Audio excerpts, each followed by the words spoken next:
Cool. Let's get it going. Episode 11. The Centre Circle podcast, as always. Thanks to everybody who's been listening, leaving comments. We've had some comprehensive comments of late. So please follow, subscribe, whatever the relevant action is on the platform you're taking this in. It's much appreciated. Any comments you have for us, please let us know. Both positive and constructive criticism. So today got myself John, Isaac, man like Keith, and the Premiership is done. Season's just over. Like that. I don't know about you, man, but it's like whenever Prem season is done, I'm like, ooh, another 9 months is gone already, yeah? No. Like another year is done already. I know. Flown by. Yeah, because as much as the season starts in August, for us as football fans, pre-season, all the transfer talk, if there's any summer tournaments, obviously we didn't necessarily have that last year with the World Cup in December, but it kind of stops for maybe 2 weeks, 3 weeks max, and then bang. Because transfer window opens June the 14th, I believe it is. And so... No, isn't it July 1st? No, it's earlier. I saw it yesterday. They moved it forward. Yeah, the Premier League posted it ends of August the 1st. So as soon as that frenzy happens, you know the drama that Sky and everyone else makes of it, right? It's a point of interaction with people. So it's Fabrizio season. Indeed. Isn't it? Indeed. Yeah. Here we Fabrizio go. Romano. Here we go. Here we go. Just on the whole kind of transfer sagas, and don't you think it's got a bit too kind of... Mate, I wrote it down to talk about today, man. Oh, okay, we can come on to it then. Yeah, I just think we'll come on to it. They've made it's a bit of a circus. Drama out of it that isn't there. And you hear managers whinge about it, and I'm not usually on the side of the managers when they whinge about stuff. But on that one, I kind of get it. I mean, I think we got to the pinnacle of it when Jim White became the face of a transfer deadline day. He became a transfer celebrity, bro.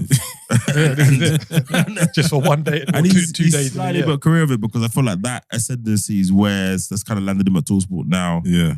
Alongside his Sky Sports job, etc. But yeah, I mean, if we go over the weekend's results, Arsenal, man.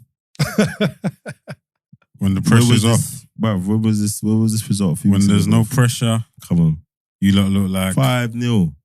Wolverhampton. Arsenal 5, Wolverhampton 0. Yes, I know there's various factors. Last home game of the season. Saka signed a new contract. Xhaka apparently is his last game for us. But I needed that Vim result. I needed that, a few weeks ago, mate. I needed that on a Friday night against Southampton. Yeah. That's what I needed. Yeah. No point doing it now. And of course, City lost. I needed that result a few weeks ago as well. I mean, did you see the squad? Did you see the squad that he put out? No. We said it last week, didn't we? Yeah. We said it last week. He's literally, he's come on. I've got 2 finals in 2 weeks. I don't care. It's calm. It's all right. League's done. Let's get the treble so we can. The team talk was probably you lot just go and have fun. Just the team talk was to the young lads. You're playing for your places next season. Yeah, true. Yeah. Let's get you a squad number under 50 next season. That's probably the chat, right? I think if we look at the really what was up for grabs, all the movement in the European places. So Europa League, Liverpool and Brighton confirmed. I think if we look at recent years, that's a slight disappointment from a Liverpool point of view. What they've achieved, we were talking about it kind of in WhatsApp, with Liverpool are title contenders, Champions League contenders. So to end the season and its Europa League qualification is probably lower than the standard Liverpool have set. Yeah, in the last 4 years. I mean, years? Listen, you can sit there and say a team deserves this and that, but you get it. You get what you deserve. Our season was poor. Let's just be honest. Yep. There's no two ways about it. I mean, look at the tweet from Mo Salah pretty much summed up our season, right? That, I'm not going to lie to you, I was spun. That spun me. Mate, because he had it locked and ready to go because it was like as soon as the United game finished, literally, bang, the tweet was there. I was... You know my theory on that anyway. Wow. So you know what happened in it? Like, once Man United like locked Champions League, those agents called him in it and said, Bro. So you know, like Europa League means the wage is now this amount instead of that amount. I almost said, Are you For sure? real, bro? And he's like, yeah, you know, we signed it with a clause. Obviously, we thought it wouldn't happen. Mo's just Head's gone. Head's gone. Head's He's thinking, gone. what?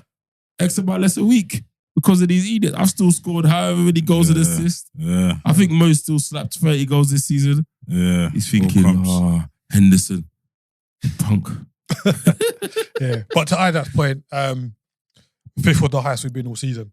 Yeah. So you can't really say You can't. Yeah. it's a fall off. Or you can say it's a fall off, but it's what we deserved. Yeah. Like at the start of, say, March, people were saying, would we even get into Europe? Yeah, So yeah, the fact that we kind of got into Europe, and to put it in like a positive light, like Klopp said before the match on Sunday, we still got European nights at Anfield. It's just on a Thursday instead of a Tuesday or Wednesday. It's not the competition we want to be in, but anyone who doesn't want to be part of that, don't come in it. So, yeah, it's mad still because all this positive spin, all this kumbaya. When it was Arsenal, it was raw. You man, enjoy your Thursdays. Boom, boom, boom. but it's regular for you, man, isn't it? So, No, it's this not regular. This isn't regular. I said it was. Okay, what's the period? What's the period? Because regular depends, in it. What's the period? When was the last time you was in CL? Yeah, that's what I was about to say. So good Boy, 5, 6 It was years. so long ago. I'm gonna have to Google it. So, I'm gonna have to Google it. It was Wenger time. Wenger's the last manager to have Arsenal. That had you lot in the CL. set. Wow. Then there you go. I remember them days when. Well, you went in under Unai Emery. No, but even Emery, he finished 5th. This is why you've got that argument with Arsenal fans because everyone pilloried Emery at the time, yeah. Then Arteta came, did And 2 done the 8th same. place finishes and a 5th place finish. So some of us were like, hold on, bro. What's going on? You spent a lot of money Yeah. and time to get back to where Emery was, and he got fired. Emery's argument is, if you'd listened to me, I was already on that trajectory. Mm-hmm. So next season, I could have pushed for 4th or 5th. 4th again, 5th minimum, because that's the standard I've set myself. If you'd got me Saha instead of Pepe, but you never had kind of the hierarchical structure that you have now, though, do you? In terms of the close, like, I don't believe Emery had someone like Edu or a close relationship with No, someone he above did. him. Well, Eddie was there that whole time. Then But you was had he Raul involved Seleni. in terms of... Yeah, they had a slightly different... Yeah. So I think where Arteta's had that kind of... You can see him and Edu get on in it. Like, granted, I'm already going from the documentary, but yeah. I don't think Emery kind of had that arm around him from someone above You know, fair. So I to think make sense. macro level is better. But if you're Emery, the argument is, yeah, that's all cool, bro. But if you bought with the players I said, Yeah. and I didn't do it, cool. Because I got what I asked for and you didn't give it to me. But you didn't. You lot thought you knew better. And that Pepper transfer, allegedly, is what got Raul Seleni sacked. Because paying 75 million for Pepe, it was a little bit suspect. I think he did birthday today as well. He's only 28. I thought he was Bro. older. Who, Pepe? Yeah. If Arteta keeps him, I said it here, don't be surprised. Don't be surprised. I think he could do well in this squad. Listen, As a backup, considering the amount of games you got to play next season, I think it's a... there's a few people who say if you watch him in France before he came to Arsenal, the counter-attacking style is what suited him and made him put up those numbers, right? And we don't necessarily do that now. We're possession-based, which is why a lot of people got frustrated with him. He'd collect the ball. Defense is already faced it. You know the ones. Turn back, Chops. pass the right back, pass the inside.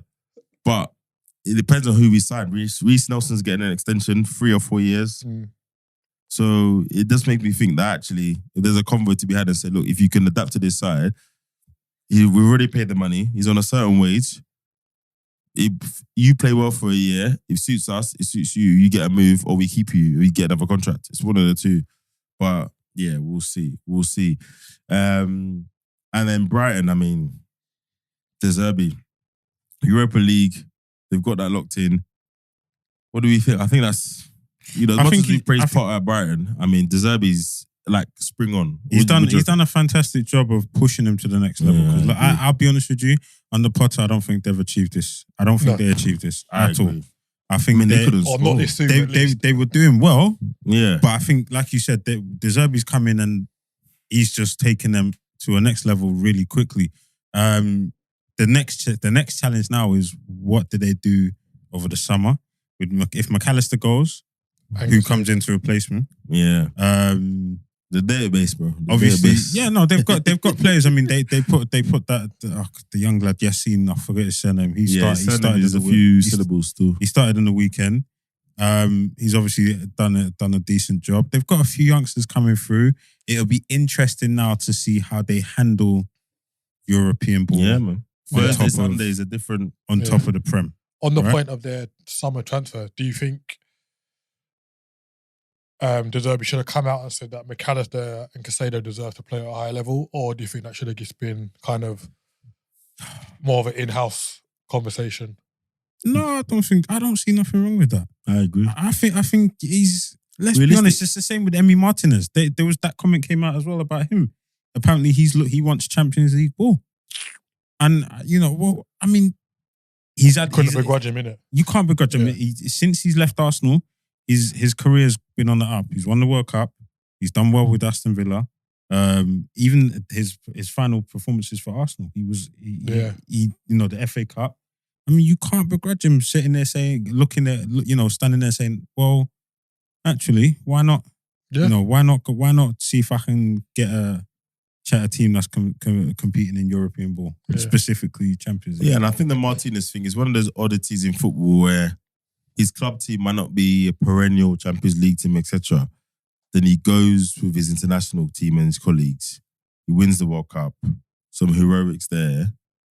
I do think that with goalkeepers, they do blossom a little bit later, but of course, I'm not sure if Martinez is a number one keeper. Let's think about the teams that have for a Champions League team. Bro, I don't think so. I honestly don't think so, and I think his temperament isn't great. He's shown that. The argument would be, like you say, I was the number one goalkeeper for a World Cup winning squad.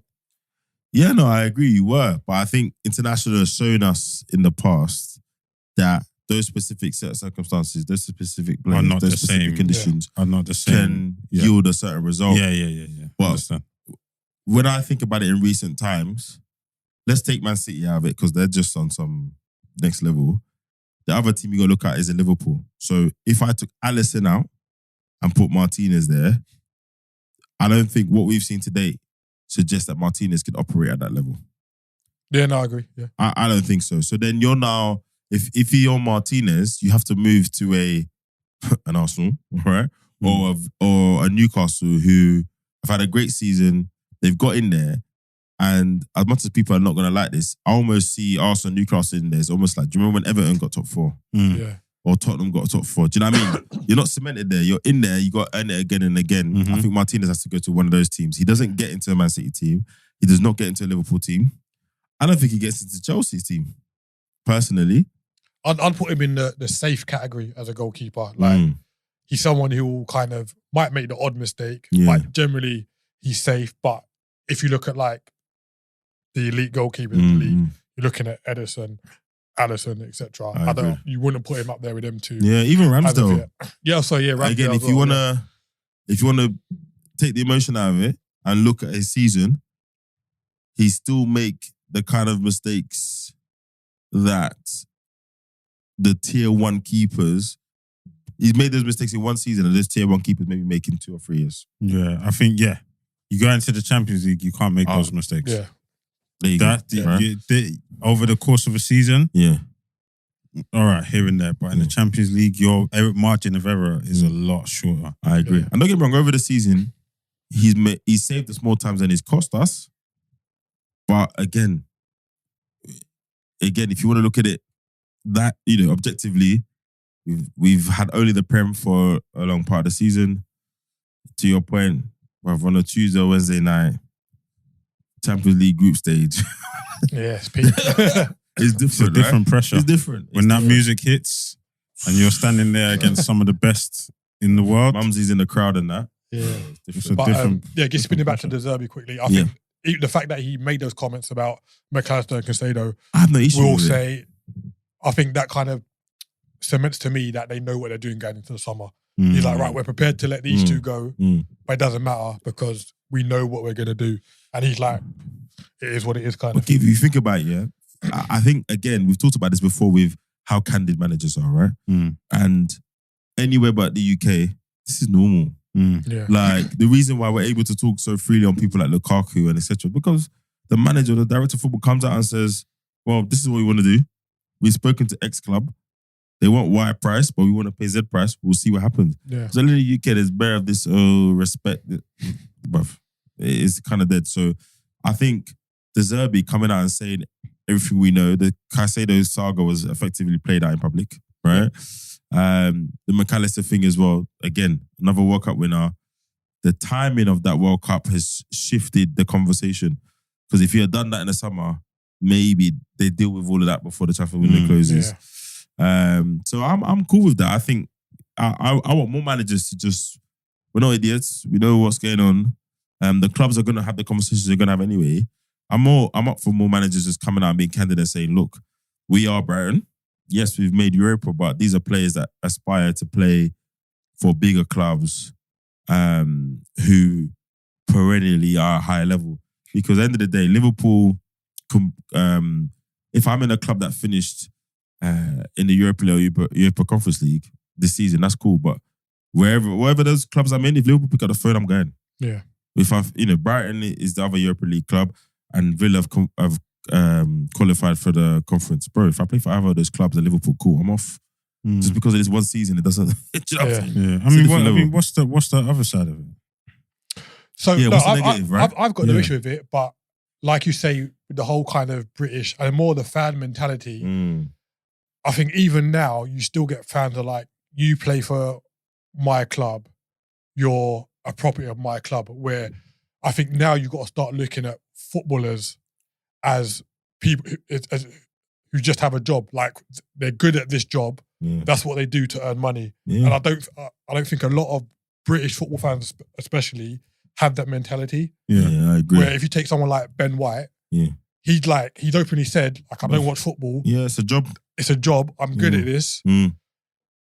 And in any walk of life, That's fine. if you speak to that fan who's a project manager for X business and someone comes and says, I'm going to give you X amount more for the same job, they're going to take it. But because someone's now a footballer, they're of the mindset of, well, you've committed a contract to us, you have to stay and deliver. Yeah. And I think that's where the negative could be. I think there needs to be a shift in fan mentality towards footballers, which I don't think the British fanship are ready for yet. No, and to add to that point, the two players they're talking about here are not British, right?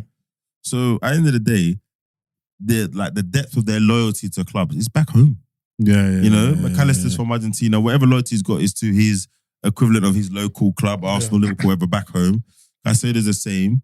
They've come over here to Europe in general. It's either UK, Spain, Italy, wherever it is, and further their career as much as they can. So you can't wrong them. And a lot of these South American players, you know what the pinnacle is for them? It's Real Madrid or Barcelona. Yeah, it's true. Right? 100%, They come to these big teams in the teams in Europe, Premier League, because that's where the money is. Yeah, I agree. Right? So they come to earn their money. Right? If Barcelona and Real Madrid are not family life, exactly. If Barcelona and Real Madrid are not calling yet, cool. We're gonna chase the money. Yeah. So we've Brighton, thank you for putting me on the platform, giving me a platform to show what I can do. Yeah.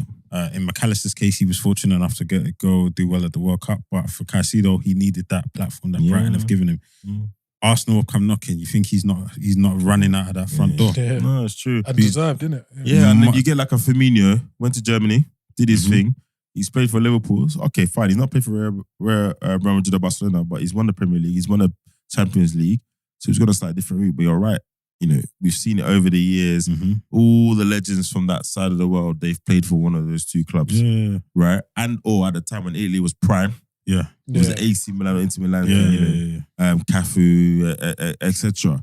So, I agree with you, Kim. I think I've talked about it before, man. The moral soapbox we have on football in this country, it just someone needs to pack it away, brother, and dash it in the bin. Yeah, for those guys. And even for the English players, I mean, we've got the whole Simon Jordan, how he tried to dissect Saka's contract using Raheem Sterling as an example. Like, Sterling's had a bad career, but we can kind of come on to that. Aston Villa, Unai Emery, Europa Conference League. he took over the team where we all thought it was early in the season. Don't get me wrong. It was. I think we said the other day it was around October. It was October. They weren't. You're not relegation threatening in October, but that's what 9-10 weeks into the season wasn't looking good. Now they've qualified the Europa Conference League, which is for me is an absolute turnaround. Yeah. If we're looking at manager of the season, I think for the first time in a while we've got 3 or 4 candidates who can be like, I made a difference when I came in. Where generally the statistic we've always shown is when you replace managers in the season, you don't get a change. This season has just dashed all that out the window. Yeah. Right? And I think as well, when he kind of took over, I think a lot of the expectation would have been like, finish maybe like 9th to 14th. Yeah, keep them safe, right? Yeah, that mid-table kind of thing. Yeah. And you can see from the celebrations from himself, like when they won the game, he was really infused that they got into Europe. Yeah. Like, question: was that a shock signing to you? Emery? Yeah. Oh, No, yeah, massive. For me, it was. No, it wasn't. Why not? Because Newcastle went for him, remember? And he turned them down. So, but to then go to Aston Villa. Yeah, and I think because Aston, I asked that because Aston Villa aren't necessarily a big club, right? Maybe in stature, in terms of like their representation with England, they might be, but in terms of like their place within English football at the moment, they're not a big club, right? True. Emery's got pedigree. He's come from back to back Europa League wins. 3-peat. Managing Sevilla, challenging or trying to challenge for the La Liga title. To then, all right, it didn't work. He tried his hand at Arsenal. It didn't work out. He went back to Sevilla. I think they won another. Oh, was it Villarreal you won it with? Did you win it with Villarreal when they beat? No, I swear Sevilla he did 2 with. Oh, is it? I thought. He might have won one with Villarreal. We'll check. Yeah, but he went back to Spain. He's got that pedigree. He won something, and then now he's come to Aston Villa. Yeah, does that not look like a bit of a? No, I think it goes back to Keith's point about the UK and how we judge people, right? Yeah. So he got the Arsenal job. Then apparently he didn't do well, even though subjectively. Right. Yeah. Again, you all things being equal, you look at it. He gets fired. He goes back to Spain. Does well with Villarreal. They do well in Europa. Again, it's not Champions League, so we're like, Then Newcastle go for it, man. And at the time, I'm like, that makes sense because. If you take the parallels with, I mean, the last situation we've seen like that is Man City, right? If you take the parallels, they had Hughes in charge, gave him some money. Then they said, right, we need a manager of kind of like the next level up, right? So Newcastle trying to get him in to come and instill some of his football in, maybe get him a little bit of pedigree before Champions League, even though they've qualified now and they're ahead of plan. It made sense. And also, when the whole Steven Gerrard, I want to call it a saga because they dealt with him pretty swiftly. I started reading into the club and I understood like, oh, actually, I didn't realise they had the co-owners who have got a bit of money. They've got, I forgot his name. I want to say it's Christian Perslow, but I'm not too sure. Ex-Liverpool CEO. Yeah. So they've recruited, and I've said this before about Brighton, they've recruited not just on the football side, right? So they've bought the club and said, right, we did a certain level of pedigree. So when you get an executive who used to run Liverpool and ran Liverpool in the decent times, he was kind of around for the Gillette era, I believe, and then transitioned into the FSG era, then that kind of tells you how they think. So we want to try and grow gradually, not blow too much cash, but that's why they try to be ambitious with the whole Steven Gerrard thing. They gave Steven Gerrard some money to spend, right? He went and got Digne from Everton, etc. So I wasn't that surprised that they said, right, if we look at the market now, who's got the right combination of set level of experience, but isn't going to cost us an arm and a leg and think they're too big for us. But within the professional game, they think that they're quite good. So, and there was probably 3 or 4 people. Emery was one of them. So I wasn't that surprised after the Newcastle job. And he turned at Newcastle. That's why that's why I'm shocked, right? Because the Newcastle project, like you said, is very similar to the City one, right? In terms of the owners have come in, they've got their bags of cash, they're looking to spend. Less constraints. A manager that wants to come in and take them on. I'm pretty sure a lot of managers would say, okay, that's an exciting prospect. I'll get a chance to spend money. I get a chance to implement a philosophy and work with hopefully some very good players. That's why I'm a bit shocked that he turned that down and then went to Aston Villa. So maybe, because like we said, whoever took over from Bruce would essentially be like a stepping stone manager. So maybe he didn't want to kind of be that guy in it. Like you say, he had a reputation in England of being okay. So they might have gone to him thinking he could be our stepping stone guy. And then if and when we get to the Champions League, we'll get someone else in. So it's like, I'm not saying that's it. But I understand that. But now look at Eddie Howe, right?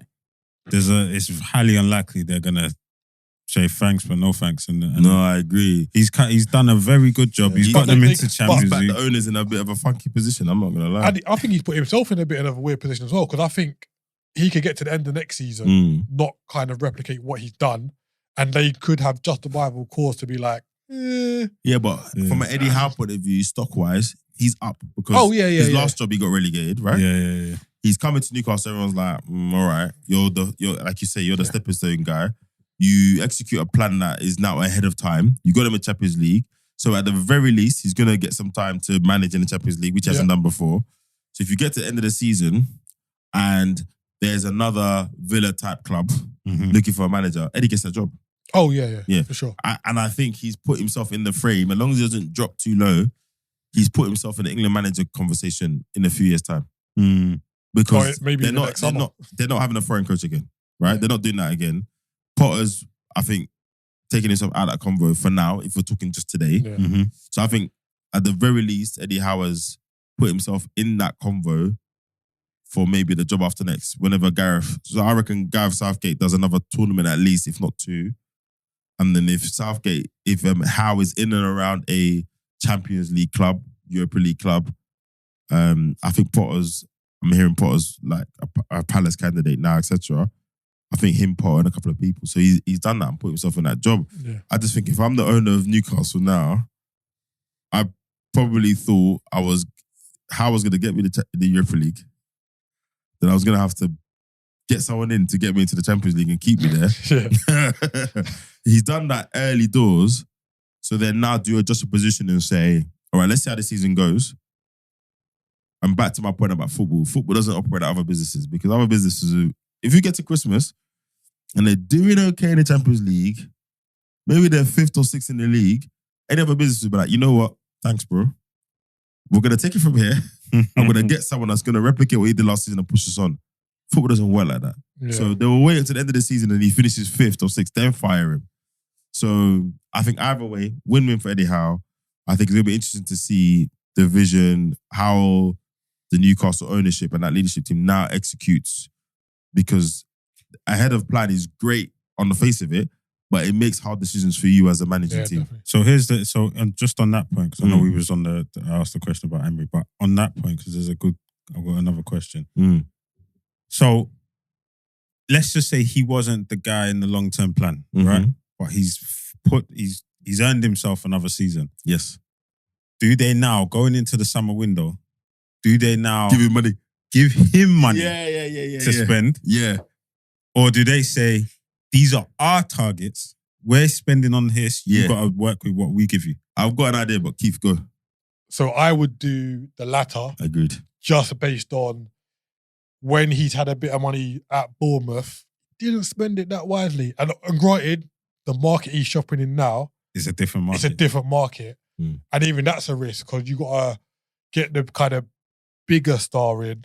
How do you manage them, etc. So I would target players and say, we're going after these pool of players. You've got to work with them just on the basis. If he doesn't do well, the next managers come in with a set of players that the club wants. The reason why I don't like that, though, is this, right? God. You bring in... All right, so whose philosophy is it? Right. Is it the managers? No. Or is it the owners? Who's all right? If you're saying we're bringing in the players, you got to work with them, but he's got his own philosophy and way of working. what players are you So, aiming so for? This is why. Because are you going scattergun Todd Bowley approach? Nah. Or are you going... So that's the issue. So Well, just a quick point. Yeah. I don't know if you guys watched the documentary that I sent you lot in the group chat, the new one on Prime. It's been a busy one. I'm gonna say I'll watch it tonight. No. By the way, listeners, we finished recording like close to midnight, innit? So you know when I was You say that was the reason why Mourinho left Chelsea the first time. Okay. Because Abramovich brought I Shevchenko. I know which documentary you're talking about. Yeah. I tried to watch it before you put in the group. Coincidentally, you put in the group a couple of hours later. Just a quick recap. Abramovich brought Chelsea. He brought in Kenyan, so in terms of getting that football person in from Man United. Man United. And then Abramovich was like, well, Shevchenko's one of the best strikers in the world. Why doesn't he play for me? So he just went out and brought him, and Mourinho didn't want him. So there could be that angle of if you get players in that the manager doesn't necessarily want, it could all fall to pieces. But I think they will take that approach despite what he's done so far. Because it as far as I can see, it's never worked really. When the owner's just gone, no, I want him, or these players. Because all right, look at when City first bought Robinho. Exactly. When the owners come in and they just threw money out into the market, let's get Robinho, let's get this person, let's get that person. Yeah, it didn't quite work out, right? A prime example, Todd Bowley, Chelsea, scattergun. Yeah. He looks good. He looks good. It's not worked. I think a couple of things there. For me, Newcastle again, that's why they've gone for Dan Ashworth, right? So they went for a very long, protracted process to get Dan Ashworth in as director of football. Dan Ashworth was director of football at Brighton when they were signing all of these players, which is why the Brighton chairman was not happy to lose him. And I think it took 6 months for him to leave Brighton and go to Newcastle, right? Because they were trying to protect that. He was at WBA before, so West Bromwich before, done a good job, and he went to England. And I think he was the one that, we'll check this, but he was the one that kind of advocated for Southgate coming in as under-21 manager and then that progressing through. So I think the owners, or well, at the very least, the management team who facilitated, because you know the lady, I can't remember her name, who was in it for the first time trying to buy off Ashley and then it came around again. They've thought about it to a certain extent. And I think, to your point, the philosophy is Dan Ashworth's job to instigate that. They're trying to go through a director of football head coach style with a sustainable recruitment and development style that says, if you're going to come and manage at this club, these are the tools you got to work with. And you will deliver with this. So I actually think it will be more of a question of, if I'm the leadership and ownership there, it's, okay, Dan, we're ahead of time. Well done, pat on the back.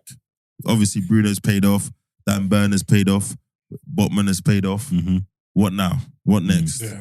And even from a manager point of view, because director of football, you also fire and hire the manager, right? So I think that's the approach. Director of football, guide us. What's the next step in the strategy? Bring it forward, as per the Arsenal conversation last episode.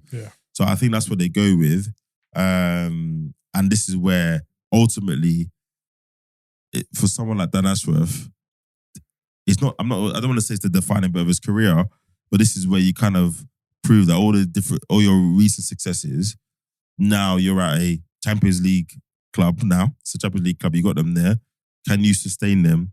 Can you then progress them to title challenges with the resources you've got? So I think it's on him now. I think to answer your question, it's on him.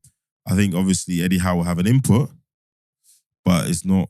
Them Harry Redknapp days are done, innit? Like, if you're at a club of that size, we've talked about the whole Klopp thing. There's a committee at Liverpool. There's decisions Klopp wanted to make and they said no. And there's decisions he didn't want and they've said yes. So I think if you work at clubs of a certain size now, that old Wenger, Fergie, sending your scout and being do I go get him? Nah. All of that stuff is a lot separated. more stringent. So yeah, I think it's interesting. I think if you back to kind of the Villa piece, Conference League, they're happy to be in there. It's not necessarily a prize money piece, but it shows progression. And they're already targeting certain players. They've got a director of football in as well. And, Moreno was a good example of where he said, look, I understand we've got a structure here. if you want me to be successful, you need to get me that guy. Anyone else, cool. But Moreno, apparently, is well documented. Moreno, I want. I want Moreno.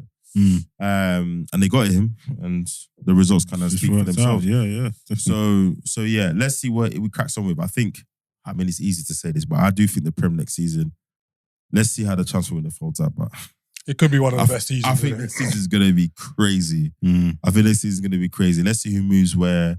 We've got a couple of big movements. I don't think Declan Rice is coming to the Prem.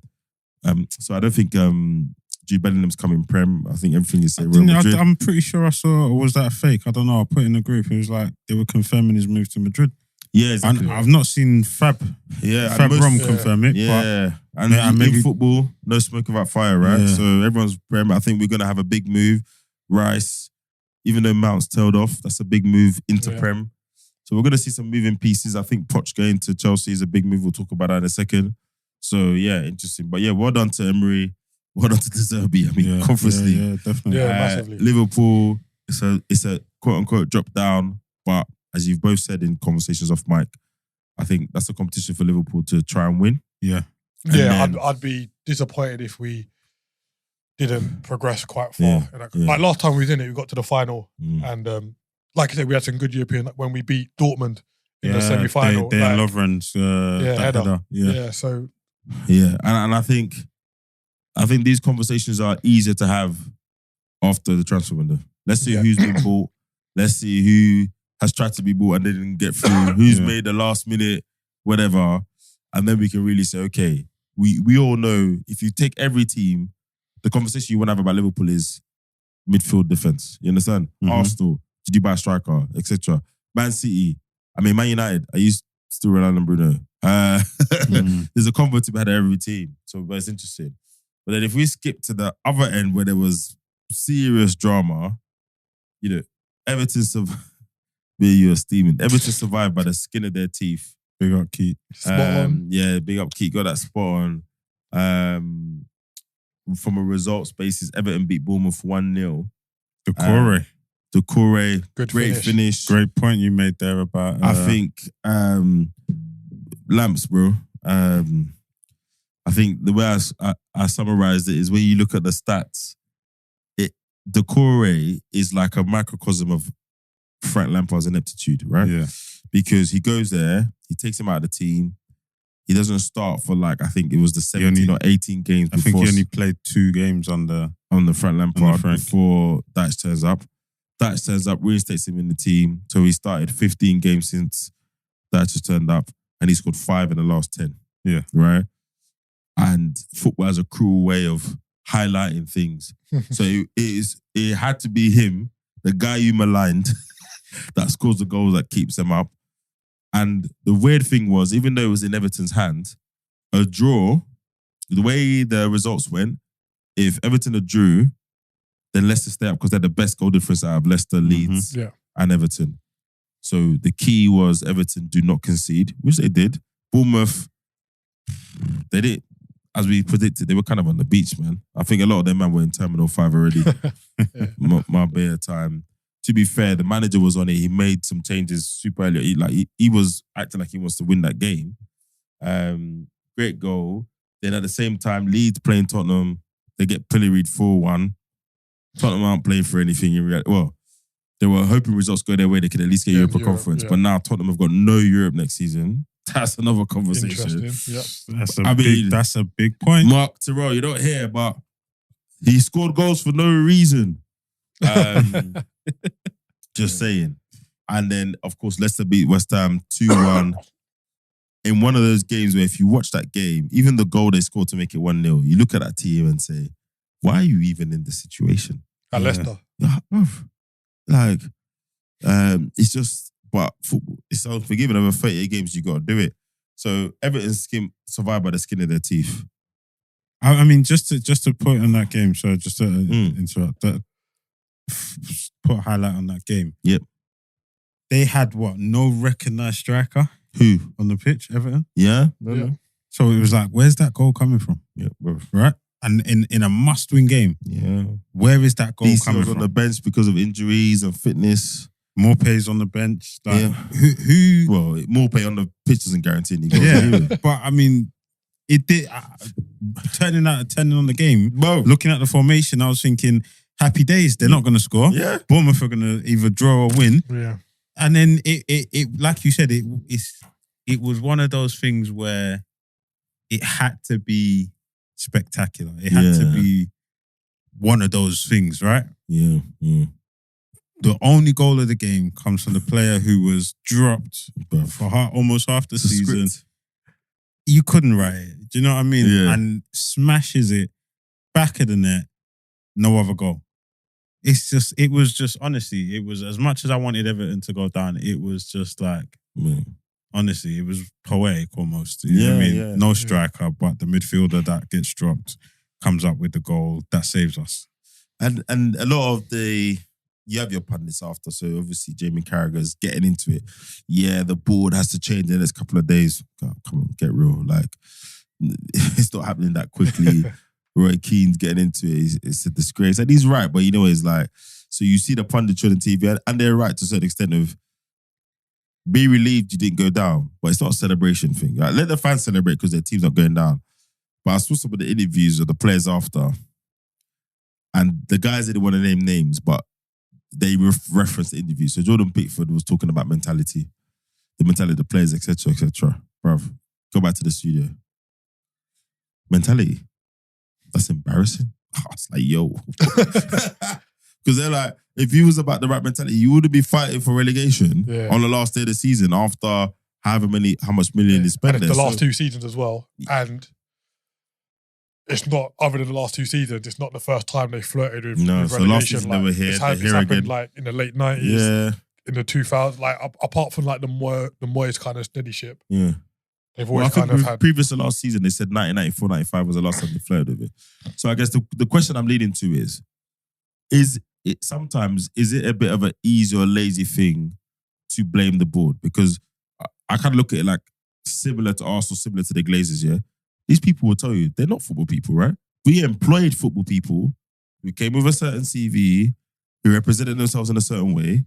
We employed them to do a job and they failed. So sometimes, is it a bit too easy to blame the board, the chairman, the CEO? Because it's Bill Kenwright who runs it with the co-owner. And then there's, I can't remember the lady's name, who's the CEO. And yes, you ultimately got to take responsibility. But these people will 100% tell you, listen, I've never run a football, I'm not a scout, I've employed director of footballs, I've employed managers, I've bought the players they told me to buy. Like, what do you want me to do? I mean, it's hard. I mean, okay, so from the outside looking in, a lot of people will judge you based on your success, right? Or what they can see, or tangible things that they can... And the success or... do you know what I mean? So if they look at a club and say the club's going backwards, right, you've brought in, you've had a number of managers. Okay, so it's the managers aren't working. There's hardly any good investment. Yeah, you're bringing players in, you're selling players, but you're not setting the world alight with the players you're bringing in, right? So then what's left for people to kind of start pointing the finger at? Who's left for people to start pointing the finger at? So it's kind of obvious they're going to start pointing the finger at the board, right? The fans are going to go, I'll get the board out. Well, it can't be the players. It can't. I mean, let's be honest. It is the players, right? Yeah. It is the players. It's the staff. It's everyone. Yeah. You can't just blame the board. Like you said, the board. If I'm the chairman, what did I hire this guy for? Yeah. What did I hire this guy for? What did I bring this guy for? I think there needs to be better decision making. I mean, you look at Tony Bloom, you look at FSG, you look at whoever it is, not looking at Man City, because Man City just throw money at their problems, problem solved. Don't get me wrong. I think the decision making is superlative. They don't get me wrong. I know. Okay, that's a bit reductive, but it's easier. Yes, when you have a shed load of cash. Because my question is, bring the best people in. Why was no one else buying a Kanji? Right, he wasn't inexpensive. Exactly. It's easier to fix a problem when you've got a shed load of cash. You've got less constraints. Yeah. There you go. So when you don't have those advantages, your decision making has to be a bit more on point. Your recruitment has to be exactly. So that's their recruitment hasn't been great. When you look at Tony Bloom and his database model, he's doing very good with what he has to work with. So then I think that's why he guys that database with his life, bro. Exactly. Even people in Brighton apparently don't have access to the database, bro. There you go. So that's why I feel like it's easier for people to point the finger at the board, because it's like, well, what are you lot doing? Yeah. You know, what kind of decisions are you making? And if you can't make the right decisions, go out and find someone or a team or a board that can make good decisions. I'm pretty sure there are people out there, again, may not be football savvy, may not be football aware, but they know how to assess a situation. Right, this is the situation. It's like bringing a consultant in, right, in the business. You bring them in, you tell them what the problem is, you tell them what you're trying to achieve. You let them go to work. Yeah. Right? Okay, cool. You might not have the money for top level consultants, but you don't want to keep flirting with relegation. No, right? So you've now got to do. It's like I was watching an interview with the Nottingham Forest owner. Right? I know he's a character. Yeah. But he was like, look, I decided to stick with Steve. It's paid off. Now you see this summer, we're gonna make some serious decision making. Right? We're gonna make sure we now start moving in the other direction. I think at Everton, they need to do the same thing. They need to, I know it's easier said than done, and they probably are. Or they go into meetings and they probably do go in with the intention of saying, all right, we want to get away from relegation, but I don't know. It's tough, man. And like you say, the whole kind of TV revenue now, as other than kind of your Man City and your Newcastle, who are just kind of bankrolled by estates, etc., the playing field is a lot more even now. So you go back 10 years ago, like the lower level teams couldn't attract the kind of players that the teams battling like 6th, 7th, 8th, where now it's a very even playing field. Like a lot of teams in the lower half of the table can go for the same kind of player that the team in 6th, 7th, 8th can go for. So I think this is where you've got to get your decision making right in terms of recruitment. And Everton haven't really done that. Like they signed Morpay in the summer. Like if you've just struggled for goals last season, why would you go and buy Neil Morpay? Bro, this is he's never been a prolific striker. Again, your current striker Frank could do injured quite a lot. You want someone who's gonna be there, being able. And not everyone's got the same recruitment model and scouts, etc. Databases. Recruitment model, but brings you Morpay. No, for real. Tell me. After you've escaped relegation the season before, no matter which metric you use, the eye test, the XG, the goal scored, GA, no matter which metric, don't cut it. Yeah, it don't cut it. And I think when I look over that Everton tenure, again, like anything, like you said, you make various decisions. Some will be better than others, and I think the bit that messed them up was Ancelotti. I feel like when they appointed Ancelotti, for them as a leadership team, that was a coup, right? Yeah. So I think that was the appointment after Silva, wasn't it? Yeah. Yeah. So you've managed to convince multiple Champions League winning Carlo Ancelotti, with his pedigree, he can pick up the phone, he can call who he wants to call, etc. Unfortunately for you, Real Madrid picked up the phone as well, didn't they?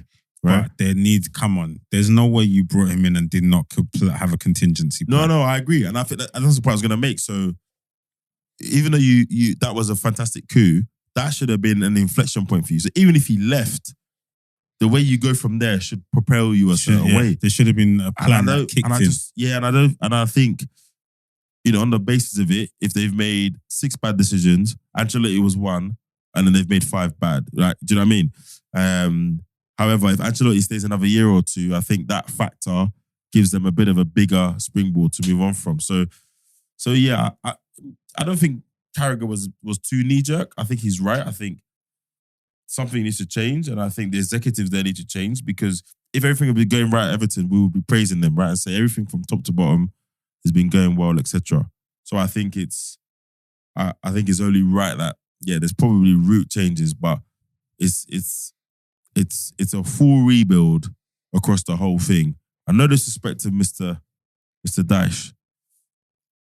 If he's going to be the same Dyche we saw at Burnley, he's not the guy from them. But if he's going to be the kind of manager that's like, look, that's why I did them with what I had. Now I'm at a club like Everton where I've got a bit more I've got a bit more. Well, I've got a bit more room to maneuver. I can expand my repertoire, etc. Then maybe, but there's got to be some significant changes there. But I don't think they're in a position to spend a lot as well. Like I think they're still in the FFP parameters. Well, forget players, bro. I'm talking about technical stuff. Get the right director of football in. But they need an upgrade on players. No, true. But their hands are tied because they're building the stadium. Yeah.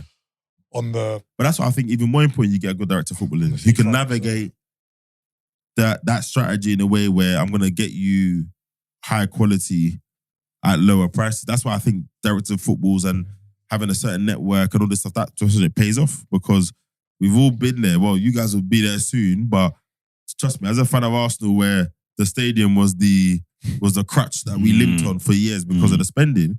If you haven't got certain individuals in your club to balance that equation, it's techie. It's super techie. So they need to do that. So I guess moving on to the other ones then, what next for Leicester? Like, I didn't want Leicester to go down. It probably influenced, as a football fan, there's some clubs you like, and a little affinity for, innit? Yeah, and that's why I didn't put them in my bottom three.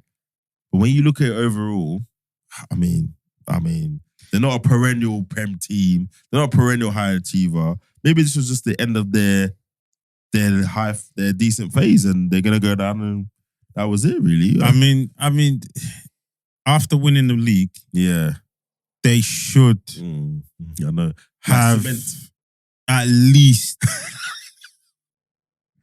put themselves in a position where we're not even looking at relegation. Yeah. We're not even mid-table at the very least. Okay, cool. They wasn't. I don't think anyone expected them to defend their title and challenge for the title again.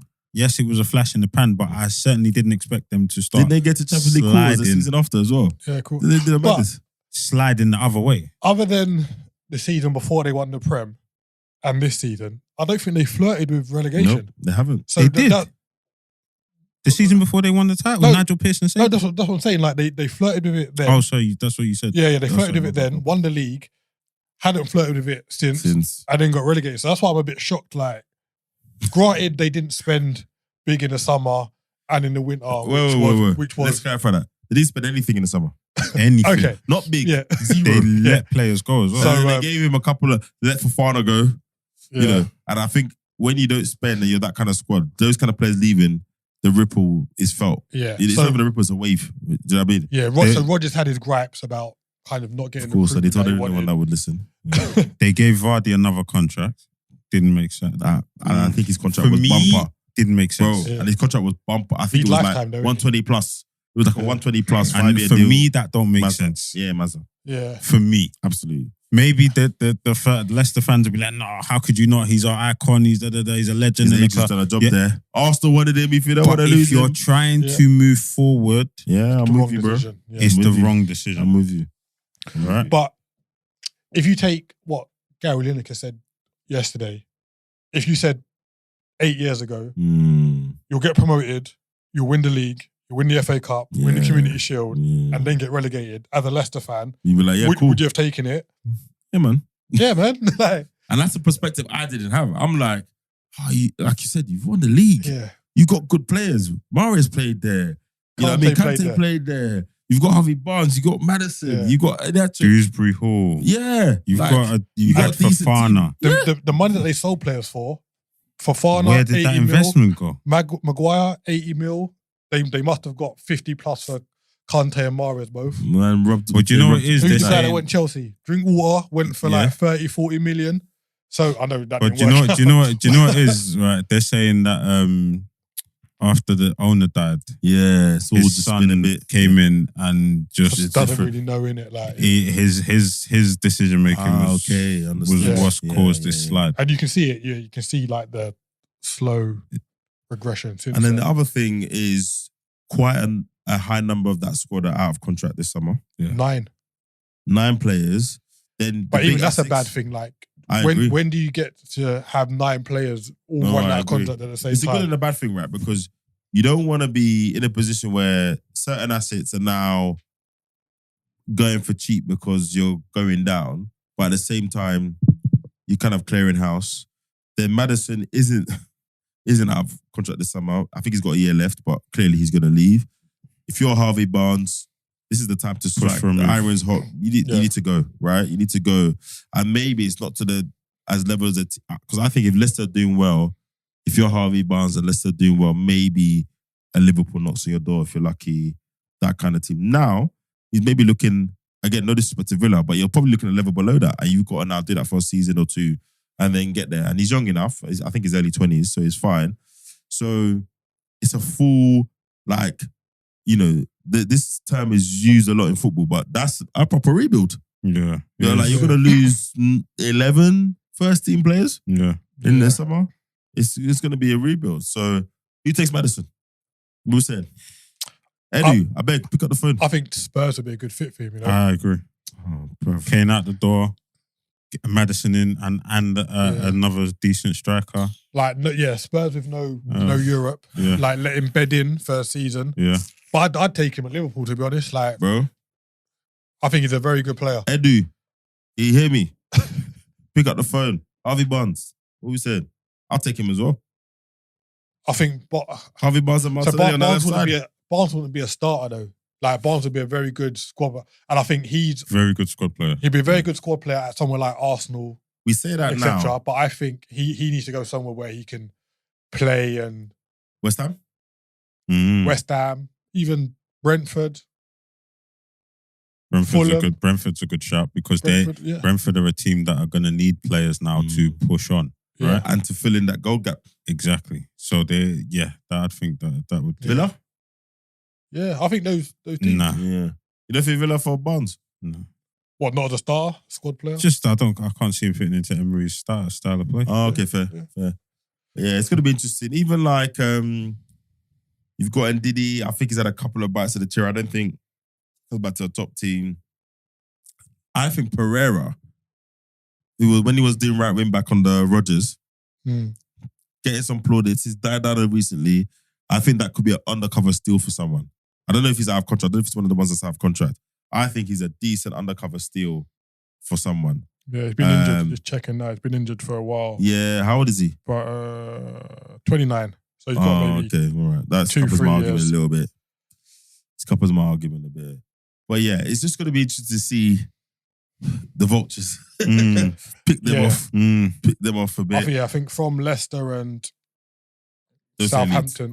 Leicester and Southampton, you'll get a good crop of potential. Well, the Southampton one is interesting, right? Because I think there's two buckets, and in one bucket there's only one player in it. So you got a James Ward-Prowse bit where he's probably stayed at Southampton a bit too long, got the lifer contract on the verge of England team. He should have already probably moved on to a team with higher aspirations in Southampton.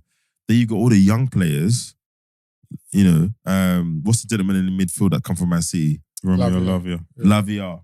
Everyone says he's been great.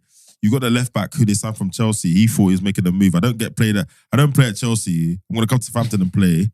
And he was doing a madness. Now he's looking at the Championship. I won't be surprised if he's like, guys, no. I need to play Prem. Like, what's going on? So I think there's a crop of young players who went to Southampton to play. Yeah. Didn't quite work out, but they've got enough stock where they could get a Prem team. And then James Ward-Prowse just needs to land. Everton's probably not a bad shout for him, to be honest. Yeah, I'd say Tottenham again for him. Yeah. I can't see him at Tottenham. Depending on who their manager is. To your point about style of play, depends on their point. I can't see it. I can see them do something mad, like they've got buying him before they appoint a manager. They've got Bentancur, they've got Højbjerg, they've got but Bentancur's not perm yet though, Bissouma. Was he alone? I think Bentancur and Kulusevski are both loaned. That was Kulusevski's on. I know Kulusevski's alone. And I think that's working its way through. That Mr. Levy. So yeah, gonna be interesting to pick yourself. Leeds, people like Weston McKennie. Leeds are a mess, man. Leeds are just. Bro, my brother said it yesterday. He said they should have just not sat Bielsa. I think Bielsa keeps them up. I'm not gonna lie. Oh yeah, for sure. I agree. Yeah. I agree. Yeah. Weston McKennie, his option to buy, it was a obligation to buy was only triggered if they stayed in the Prem. So he goes back to Juve. I mean, I don't rate Bamford anyway. I think there's a couple of players there who gave themselves a good showing. Not Rodrigo. one of them. I think Rodrigo will get it. I think he goes I was back thinking to more the Spain. youngers. Somerville. Rodrigo goes back to Spain. Yeah. Okay, Somerville, Nonto, Yeah. maybe. Yeah. But I agreed. don't think there's any What other. about the guy that was at anyone Man else. City? Jack Harrison? Yeah. No, Yeah. You think he stays in Championship and just 100%. makes his name? Fair Yeah. enough. Yeah, a lot of them were there when they went down, innit? Or when they came up. Luke sorry. Island, Liam Cooper, Adam Forshaw. The they're all- captain. Oh, Grayling. keeper. Yeah. No, Liam Cooper, the captain. Yeah. No, just no. wasn't He's playing. riding out to the Prem, bro. He's there forever. They He's came fine. up. They rode the wave up to the Prem. They've Yeah. had their time in the Prem. Go back. So, well, let's see what happens to Everton. Everton, they've got a directional change to make. Sean Dyche was saying all the tough Sean Dyche stuff he's supposed to say. Let's see what happens to Leicester. Let's see what squad they start with. It could be a good reset for them. Some of these things, if you do it right, it could actually be a good one for them 3 or 4 years' time. They'll have the parachute payments, etc. But I know they didn't get relegated or they didn't win anything. But Chelsea's crazy season has come to an end. Mhm. Pochettino has now been confirmed as the next Chelsea manager. Mm-hmm. You know, there's a thing here where it is as bad or worse as the previous season has gone. Or because you've got someone like Pochettino, you've done it early, he gets a full pre-season, he actually picks out a squad from the army and it works. He And gets a I full mean, assessment. he's basically got football managers to do this pre-season. So the thing with this for me, right, is if it's as bad as Lamps is saying, and it's bad from the top to the bottom, right? Yeah, he would say that though, Standards wouldn't he? have of course. I think he's such a poor manager. That interview, But- sorry, just on that point you made, that interview, right? He talked about everybody else but him. I know. I couldn't believe That's why I The said post if match it- yesterday, you mean? Yeah. That's why I said Oh, if it's it's as this, it's bad that. as he Bare said. Aristotle and philosophies. What about your performance as a Yeah. manager? Your win record this season between Everton and Chelsea is appalling. Yeah. So that's why I said if it's as bad as he says. yeah, it's true. Right. Yeah, that's key. And then Poch, I don't really think it's going to make a difference what he does then. If he comes in and he's got all this time in his hands, and like you said, he's got time to have a full assessment. Yeah. He's going to now decide what his squad is, because again, it's a situation where he has to work with the tools that he's given, right? All of them are on long contracts. He's got pretty much almost 3 teams to decide to pick a whole team from. But some people are out the door, I guess. We've heard from our sources, we won't name any names. Loftus-Cheek is of the belief that he's leaving, even though I don't think. AC Milan, they say. I don't think, Yeah. to be honest, I don't think that that's a dent in the But team. this is a guy right? that was in and around the first team, Knocking relatively high wages. England squad. Rumored to be 150 a week. It was in and around. So I think people like that we're going to see leave. I think Conor Gallagher's going to have a see what Poch says. I think there's going to be quite a lot of exits, whether perm and loan. I think there's going to be a trimming of the squad. That's no. I'm not going to thing. lie to you. If I was a couple Felix of them, was man, only loaned to the end of the season, so Yeah. he's going. if I was a couple of them, man, I'd be forcing a move. Oh, come It's on, bro. too much of a. It's Come on, bro. too much 100%. of a mess here. Yeah. I'd rather go find a decent team Mm. and just bed in where there's no mess. I can just get be on honest, with my I'm- football. I think I'm having pre-season, like a couple of weeks of pre-season, and I'm telling my agent we need to have a frank conversation with Poch. Poch, bro, what What you is saying? it? Are you feeling me or not? Yeah. Otherwise, I'm moving because you're right. When there's 40-odd man hanging, you can't even. Yeah, you got to do a risk assessment. Yeah. Yeah. Do you know what I mean? Am I at risk of getting You got to look at riding the bench? when they're doing the games in trading. Well, how is he splitting these teams? Why is it always the same man on that 11?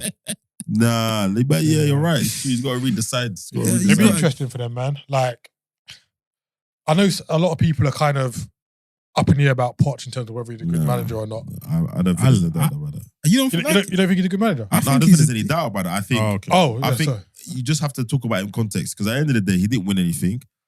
He nearly won stuff, but lots of managers have nearly won that. But I think if you look at how he did it, and if you look at how some of the players have performed after he left, that says that he's got certain qualities Yeah, you got to look that at like need what to he be done. innit? Like, leveraged. Yeah. he came to Southampton, a relative unknown. Like, obviously, Southampton had a model of picking good managers for a bit. Bar Koeman, they had a good record of picking managers. They plucked him from I mean, it might have even been Sociedad he came from. Espanyol. Sorry. Which is why he will manage Barcelona. He done really well at Southampton, kind of got them in that between the interesting about top that, 10 and the interesting thing about that is often the comparison that's used to do that whole stat about when you get rid of, because who was there, Nigel Pearson or someone? There was a manager before Pochettino. Yeah. And when people are talking about, changing the manager mid-season, that is the one that's wheeled out first. That change between but obviously that doesn't take into account the way they played football, the players he brought through. So I'm with you. And then obviously Spurs, Tottenham, like consistent top 4, pretty much. Champions League final, which would have been unheard of under previous managers. And then he wanted to kick on in terms of the players, and Levy didn't back him, granted. And then he backed everyone else that he employed after. Yeah. PSG was a bit of a poison challenge because he went there having never won anything. Yeah. Who he had to manage when he went there. And apparently that's when like the split of South Americans was quite rife. Yeah, but every manager's got the same issue. Him, Tuchel. What's the racist guy's name there now? Remy God. So PSG's as well. So I think it's a good move, but like you say, it's going to take a lot of bedding out the weeds and whatnot to kind of understand where they're going. And I don't think the expectations on him should be high for next season. I agree. I think if they finish in the top 6, they've got to look at that as a successful season. It goes back to what we said earlier in this season, right? I think it was episode 5 or 6. Free hit. I think this is not an entirely free hit for Poch. But when the bar's been set so low, if they had lost yesterday, as in Sunday, it would have been their worst season since 1988 or some mad stat. So when you're going from that point, I think you're right. He's got a level of breathing space, and he can always say, I'm unpicking all the success that's happened, didn't it? Yeah. You've got to say, I'm doing this based on last season. And based on last season, I think my goal should be top 6, maybe a League Cup or something, considering they're not in Europe. You can even say an FA Cup as well, innit? Because they're not in Europe. That's what I would say, innit? Top 6 and represent yourself well in the domestic cups. What are your thoughts on Harry Kane going to Chelsea? Bruv, do it. Linking up with Poch. Bruv, do it. Tottenham fans are going to kill me. My brethren is good. He's going to listen to this, and I'm going to get abuse when this podcast drops. Yeah? But Tottenham fans are already fuming. So, but on the way here, I'm reading stuff within the Tottenham share. They're not happy about Poch going to Chelsea. But if I'm them, forget all the money you spent already. If you don't buy him, Man United's going to buy him. Let's keep it real. So Harry Kane doesn't strike me as the kind of guy that's going to go abroad unless he has to. Yeah. That's a way to correct the ship. Get a guy up front that's going to score the goals. Get him working with his England teammate Sterling. Do you know what I mean? A lot of pieces fit together. Give him the money. He doesn't have to move. It's an easy sell. I think they should do it and do it quick. The flip side is, if you're the co-directors of football there, why they have to, I don't know. If you're trying to take a more strategic approach, you say, well, Harry's 30 this year. Levy selling into us, we've got to pay a crazy premium. I reckon if you're Chelsea and you want Harry Kane, you're paying 90 to 100 mil. No problem. And I'll tell you why it's not a problem. Because what was Todd Bowley's coming looking for immediate. Yeah, it's true. Immediate success, right? True. Yeah. Which is why he's gone and bought all these players thinking if I just throw money at it, buy all these top talent players, will inevitably, in my mind, even if start climbing the ladder. So, if Levy wants 110, pay it. It's Harry Kane. And he's going to guarantee immediate success. Yeah. All the higgy-hagger you've had with Havertz up front, you know, as much as Rom is my guy, Lukaku up front, it all goes out the window. Yeah. Like we said, who was their last prolific number 9? Drogba, and he wasn't even that prolific. Once you take the romance out and you look at the numbers, he wasn't that prolific. That's mental. What Drogba had was he scored in big games. So you could argue he might score less than another man, but he scored when he mattered. He was clutch. And Harry got 30 goals this season. I think probably then the last prolific one was Kesman for that one season. Mateo Kesman. For real. And then Hazard. Then you get to he wasn't a striker. Jimmy Floyd Hasselbank days. There you go. That's it. Yeah. So I personally, if I'm Poch, I'd be like, listen, I just want one man and one man only. Yeah. Get me Harry I'll be on the Kane. phone to him now. And I'll figure the rest out. I will work with what I have. H. Come. It's Poch. What are you saying, bro? Link up. You're not in Europe anyway. You're not in Europe. Come on. So, like, And I know you want Champions League football, but if you come in next City season, aren't going to buy you. I think if Man United go in for him, then you've got a decision to make. Yeah, because I'm playing CL. I'm playing Champions League football. I think that's the only decision you make. But then I've got to move. But I can't see United spending the I've got a money. question for you, Isaac. If you're advising Harry Kane, Man City's called. I mean, Man United's called. Chelsea's called.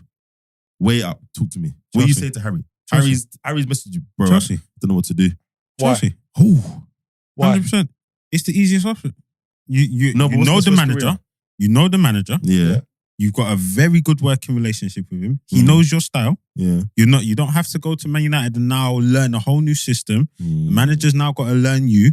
If it doesn't work, you're out the door. Yeah. There's the risk to reward as opposed to Chelsea And Ten Hag's got that. I don't want to say similar to Arteta, but they're both on a relatively high intense. Everyone, not just everyone from the front. It's high intense. It's pressing. And can Kane and do to be that? fair, if you win a young FA Cup at Chelsea, and and for Ten Hag, there's no margin for error.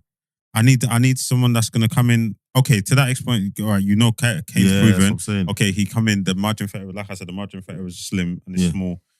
He's going to bring him in and just say, right, I need you to score goals, but in this system. Right? You don't know if it's going to work.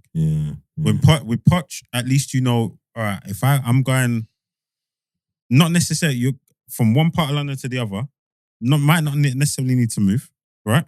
I'm walking into a system that I know what to do. All right, it might not be exact same system as it was Tottenham because there's different players, but I know what he needs me. I know what he's gonna ask me to do. Yeah, I think I'm on the other side of it. But go on, Keith. What are you saying? Harry's called you, Keith, bro.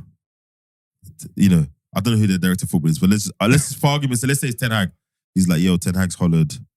Poch is saying, let's link up, reunion thing. Yeah, it's tight, but I'd say I'd just go United just because I'd want to showcase myself in the Champions League, innit? Yeah, I think when I think about it, Mourinho pops in my head. Football heritage. If you're Harry Kane, yes, on like the outside of football side of things, it's better to stay Chelsea in it. I don't have to move my kids. I don't have to do all of that. I know the manager, blah, blah, blah. But at the same time, if he goes to Man United now, it's Champions League. There's certain players there. They're going to pay the money, which Chelsea would as well.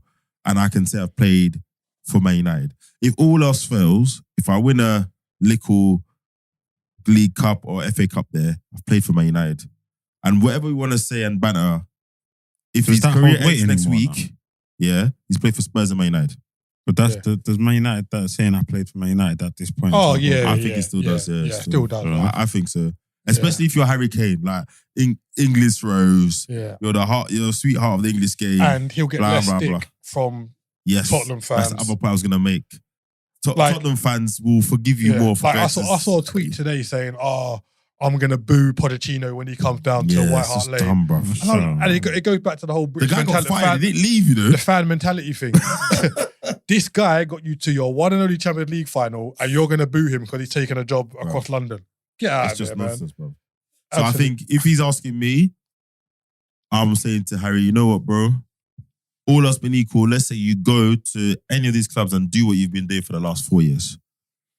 Go to United. Because I was going to come on to this. What is slightly scary is that if I look at that Man United team, player for player, it's a little bit shambolic. They've managed to get into third, win a League Cup, and get to the FA Cup final.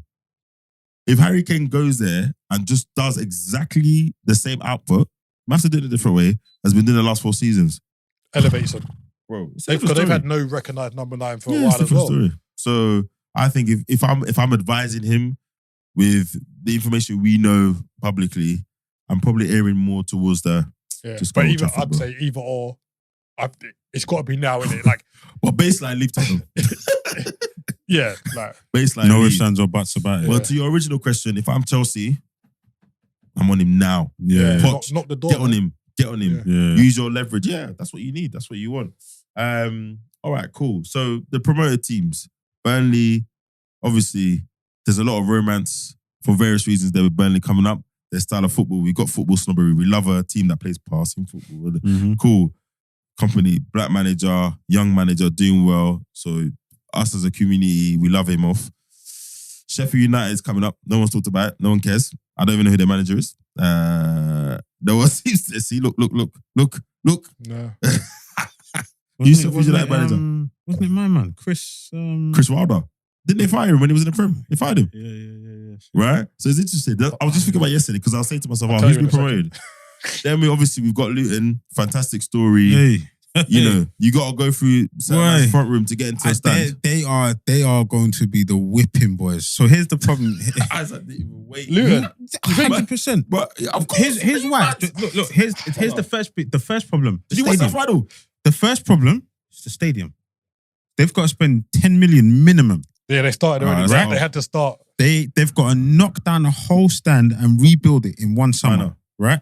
No, but they got it implement. But it's only for the gantry for the TV crews. Yeah, but they've got to do that. So that's money. That's capital. Remember, they're guaranteed minimum 100 million. Right, even if they get relegated next season, that's 100 right. million. They've got a guarantee. They've got to put capital over there. Yeah. Right. The state of the stadium, they're not making enough money coming in. Yeah. Right. Yeah. To then So they got to do a forest, but more. They've not got enough money to pay decent wages for decent players. Right.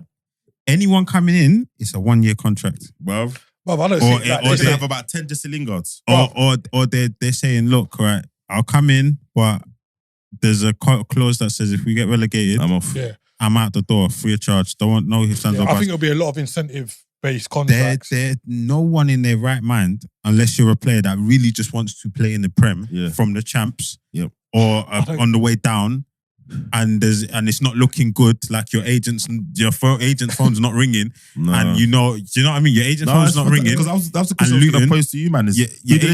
Your agent's phone's not ringing. You're already there. Luton again up. They need players, so a lot of man they are going to be the whipping boys. I don't think they'll be whipping boys. Nah, bro. You know what I thought? You see when I was watching that final? You know what I thought? I imagined them playing Villa. They're going to be the whipping boys. Just Villa, you know. Just Villa. Villa or Brighton or even like Palace. I was thinking, you lot would get smoked. That final was dead. They're going to... Yeah, but the only team that come up is trust peak. me, bruv, they're going to be a BT Sport, not even BT, TNT Sport, 12:30 on a Saturday, a big team going to go Kenilworth Road. Yeah. And deal with them. No, and they're going to lose. Like, it's... bruv, that doesn't mean they're not going to be whipping boys. I don't think they will, me, man. Like... Yeah, I don't think they. Obviously, it depends on who they sign. Obviously, but I just can't see it, man. So like, even Forest, right? Even I Forest, think it's a bit naive just to be like. Where did they finish in the play in the Championship? They finished third, to be fair to them, right? They finished third. 1, 2, 3 have gone up. Yeah, all right, cool. They finished third. They had their style of play was decent. Yeah, I remember they were flirting with playoffs last year as well, so it's not a one-off season team. Which is fine. They've a decent style of play. They just don't have the resources to survive in the Prem. Let me remind you of what you said 20, 30 minutes ago.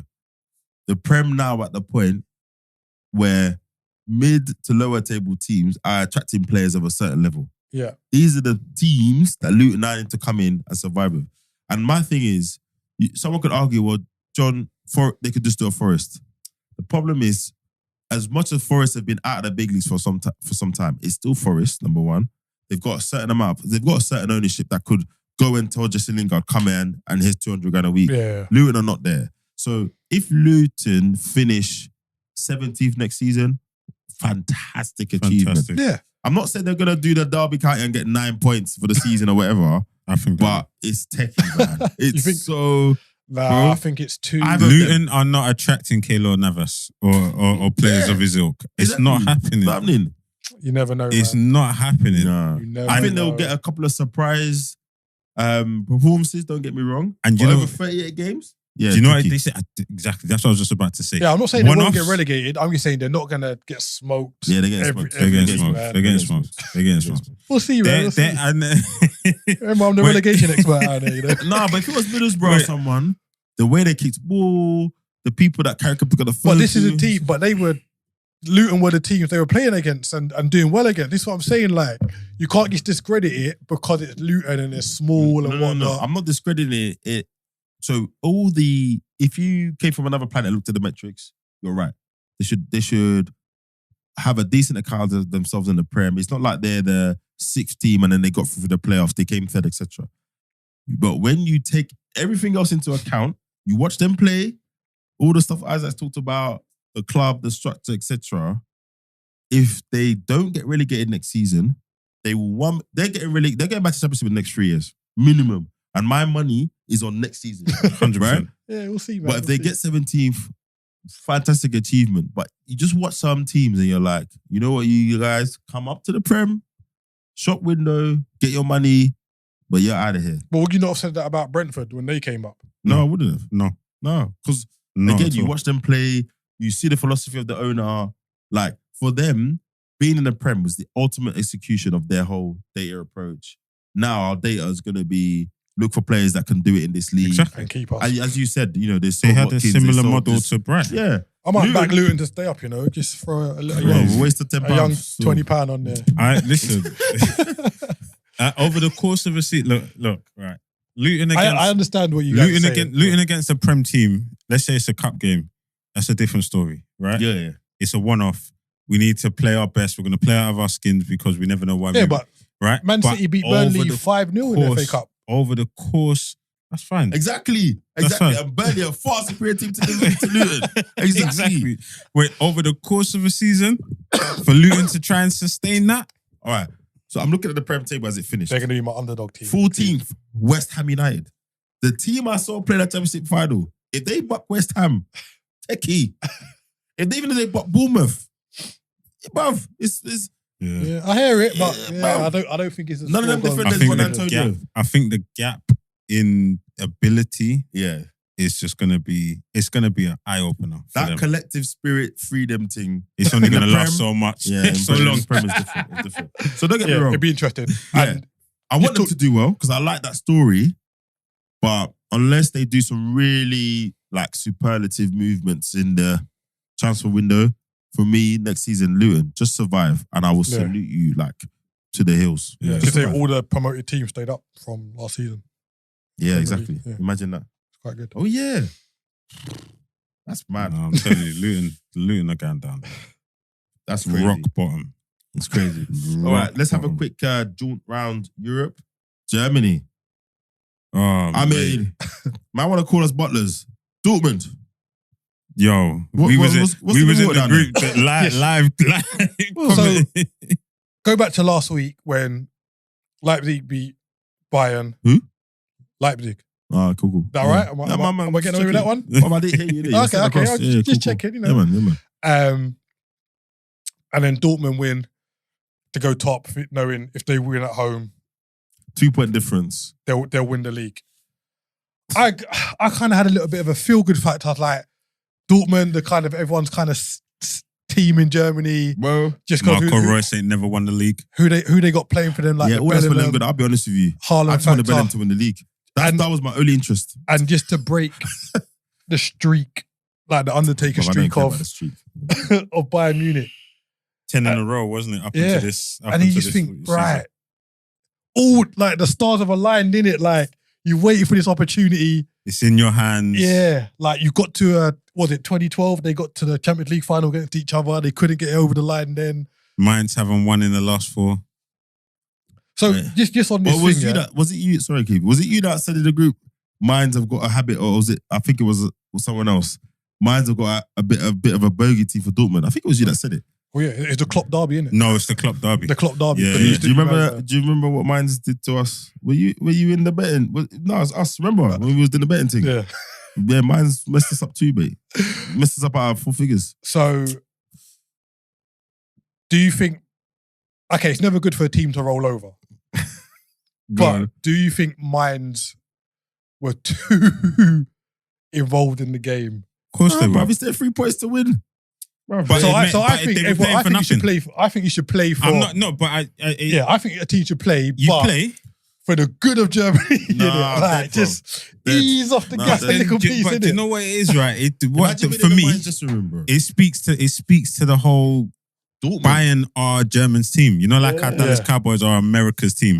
Bayern just seemed they must be Germany's team because Mainz turned up like to say, yeah, you lot, we're not letting you lot win this You're title. going to win the title here. You're going to earn it. And I think we need to talk about Dortmund's part in this. No, like, 100%. Yeah, 100%. they didn't turn up. Like, They I were was watching so the game. poor. all the sports psychologists, this It was is their like game. Mentality. The fundamentals Mentality. just left them. Everything they've been doing to get to this point all season, and like I've watched the odd game, it's just like they just didn't know how to play football. Yeah. You know, you get those games where you're just like, They were getting caught. They were getting caught on the counter almost every opportunity. yeah. They were crossing the ball into no one. They missed a penalty as well. Haller missed a penalty. Yeah. When it comes to Dortmund, I've done a mark in it. I've probably seen about 5 games this season. But it almost seems like now that they don't have the Haaland, Sancho counter-attacking partnership, it's like their game plan is just not but there. they have enough talent. They've got No, they have the Adeyemi. talent. They've got Adeyemi and Marlon on the wings. They've got supplying what's the American guy? Haller. Rayner, Reina, Brand. Yeah, but Rainer's he's a bit of an odd one because inconsistent. Yeah. right. And to be fair, it's a shame Bellingham wasn't fit. Brand. Like, I think if Bellingham's fit, it's a different kind of game for them. Yeah, but you Brighton had a didn't penalty. play last You week. take the penalty. That's what the mentality you think comes. I'm not a big fan of it, but that's where the mentality comes in. Yeah, It's 100%. a big game. You've got that penalty. You stick that penalty away. It's a different story. I think in 100%. those pressure cooker moments, just hit it hard down the middle, innit? Yeah. Like, he gets the side placement. Yeah. And I feel for him. He's been at the game for some time. But he scored 2 last week to put them in this position. That's why I'm just like, ugh. Yeah. I think ultimately, I was going to say inevitably. Ultimately, the nerves just took over. Yeah. I mean, I think it was such a big occasion. Like we win this, we not only win the league, but we stop Bayern, we stop the monopoly Yeah, the dominance. of Bayern on the Bundesliga, right? I think it was just too much for them. And it's a kickstart. And it might seem a little bit elementary, but even as a club, if I'm Dortmund and I've won the league with certain players, it adds a premium to some of the transfer fees. You know, it means that those conversations are, if you're the club coming to take some of those players, it's a bit harder. Yeah. You know? What annoyed me though, they've got man like Hummels and Sula, who both won titles with Bayern. Yeah. Right? Hummels is the capo, I think he was, Mhm. on the day. Yeah. Like, bro, come on. You should be, Carrying you know it what through, it innit? takes to get over the line. But again, bro, Hummels, when my man's stepping up for that pen, what do I do? I've like, it's almost like you can't have it both ways. I think there's, again, repeating myself, it's almost like 2 things can be true. So all of that leadership and collective stuff is what got them to your point. They didn't give up. They got to the point where even a week before the season, you're 9 pole position. So it was good up until that point. But then you need individuals to execute their part in that collective piece. Yeah. And then on that day, in 90 minutes, that's what fails. And I think even if you relate it back to Arsenal, it's the same thing. As much as everyone loves Saka, you got to talk about it. He scores that penalty at West Ham, we're probably having a different conversation. Yeah. So, and then Bayern are cleaning house, bro. But it wasn't easy for them though. Like they obviously they went 1-0 up, and then 89th minute. got the What did I say equaliser. to And you? when they equalised, I was like, hold on. But granted, I did say I said to you, as soon as they Clone equalised, he went. But even a draw for them, I've watched. Dortmund would have still have won the league, right? Because Dortmund were 2 points ahead. Yeah, right? yeah. So they could have lost, and Dortmund Drew. and Bayern drew And and they they would would've have won the league. Yeah, I've watched enough Bayern games in the Bundesliga Yeah, I agree. to know. Once they get that You win in see, themselves, Bayern, when it's when they're ready. Granted, a lot of it was with Lewandowski at leading the line, but you see when that red machine kicks in, forget about it. It's Musiala, it's a good goal. forget Just about came it. on as a sub, I'm telling you. and he's like, "Let me show you, old But man, how to do it." look at that parallel. Yeah, Look at that parallel. Bellingham age. and Musiala. yeah. One's at Dortmund, one's at Bayern. They came up through the England ranks together. Yeah. They're both touted as the next level of top tier Yeah. talent. And it was like, if my team wins, I win the league. If my team wins, and this one, Musiala comes off the bench, to score the winning goal. Yeah, it's mad. And that Koeman goal was mad.